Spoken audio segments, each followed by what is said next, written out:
Hi, it's David here. I was recently asked by a younger dentist, "Hey, David, what do you think about coaching, paying somebody to be my coach, my dental practice coach or consultant?" And my response to that person was that I believe that the right coach, consultant, mentor, or group, mastermind group, coaching group, whatever it might be, is one of the best investments one can make.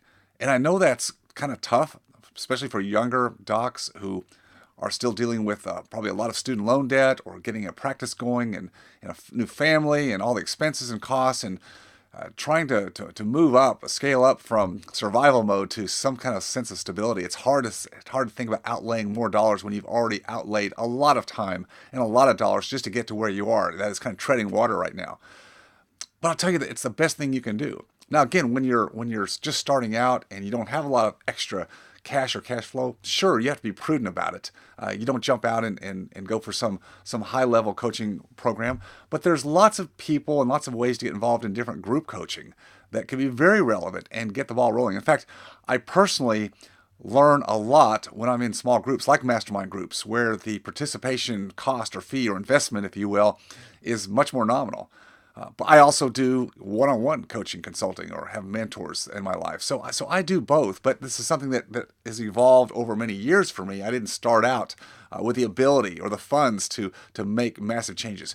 But as far as moving the needle, it's the biggest thing you can do. People will say to me, "Yeah, but David, information's out there everywhere today. I mean, I can get it on social forums, for free." And you're right. There is tons of free information, and a lot of it's good. A lot of it's not good. And so I think the problem is, how do we vet out? How do we curate, all that information's out there on the internet, on the web today? And then how do we assemble it, even if we can get the right stuff for us at the right time? See, that's the critical part. What's right for us right now? And not all the bright, shiny objects, because you can literally get sucked down rabbit holes in a heartbeat. You know that on social media or listen to podcasts. Cool stuff, yes, and you might get a great idea here, want to try this. But again, where's the plan? Where's the organization when you're just out there with this massive do this, and then there's no coordinated effort? It's the right information, taking the right action at the right time for you, based on your goals and where you're at. What moves the needle faster for you? And that's where I truly believe that a great coach, mentor, or a group facilitator who's overseeing a mastermind group where you do get some personal attention, your questions answered, so you can develop your roadmap, your plan. There's nothing more valuable in your life than to do that.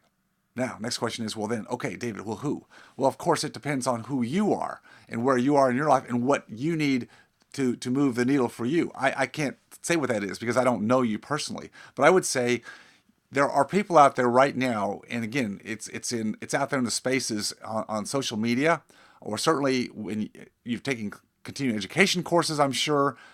There's people out there that are leaders and are authentic people. Find them, ask them. You're not asking them for coaching. You're saying, who should I go with? Who do you know in our space? Or maybe not even in our space. Maybe it's outside. Maybe it's someone who can give you more relevant personal action steps to take. But who do you know in our space that I should talk to who might give me some guidance? Good people, whether they're paid coaches or they give freely with their time, will give you authentic feedback. Meaning, you may not be right for me, but you know what? Let me ask you a few questions to see who might be right for you and point you in the direction, give you some options. Then it's up to you to take those options and reach out to those people that you were referred to, and do some one-on-one interviewing. It's a mutual reciprocal situation. They interview you, you interview them to see again if there's a fit. And if the person interviewing you is not asking good questions, not really digging in to find out who you are to see if there's a good fit, that maybe is a sign that they're not a good fit. If on the other hand, they ask you what you think are relevant questions, you think they get into step with you, you feel like they understand you because they've worked with people like you, and they have a real passion for doing that. It's not about the money. The money, yes, you got to have money to have any kind of a viable business. We know that, but it's not all about the money. It's about really helping people. That's what you're looking for. I would also say that be careful about tying yourself down to long-term contracts. Now, if somebody is delivering a heavy, hard labor product or service to you on the front end, yeah, there's some hard costs there.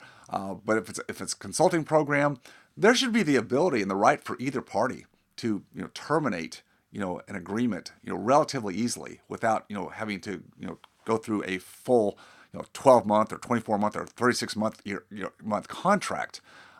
That's ridiculous.